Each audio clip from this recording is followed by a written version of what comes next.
Hello, কৌশিকীর রান্নাঘরে সবাইকে স্বাগতম।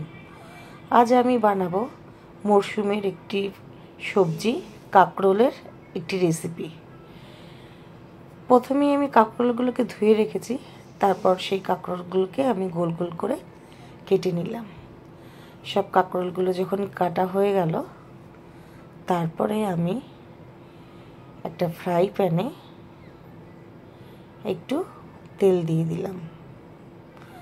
তেল দিয়ে কাঁকরোলগুলোকে এক এক করে সাজিয়ে আমি ভেজে নেব।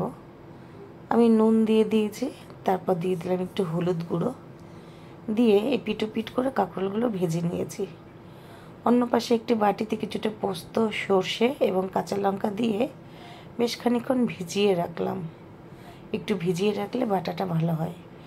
এপাশে আমার ততক্ষণে কাঁকরোলগুলো ভাজা হয়ে গেল।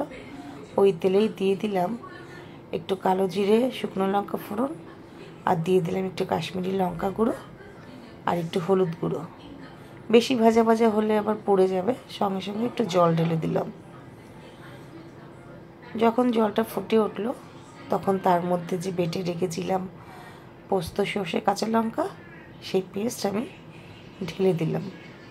দিয়ে বেশ খানিকক্ষণ নাড়াচাড়া করে যখন সেটা আবার একটু কষে আসলো মশলাটা, তখন আমি আগেই ভালো করে বেটে রাখা নারকেল কোড়া সেটা দিয়ে দিলাম, আর বাটিটা ধুয়ে আর একটু জল ঢেলে দিলাম।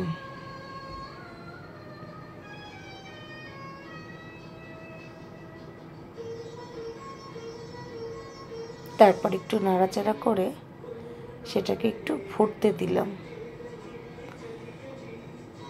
যখন আমার জলটা ফুটে উঠলো, তখন তার মধ্যে ভেজে রাখা কাঁকরোলগুলো আমি একে একে দিয়ে দিলাম। দিয়ে একটু মিডিয়াম আঁচে বেশ খানিকক্ষণ ফুটতে দিতে হবে। যখন গা মাখা হয়ে আসবে, তখন তার মধ্যে চিনি দিয়ে রেডি হয়ে যাবে আমার কাঁকরোল।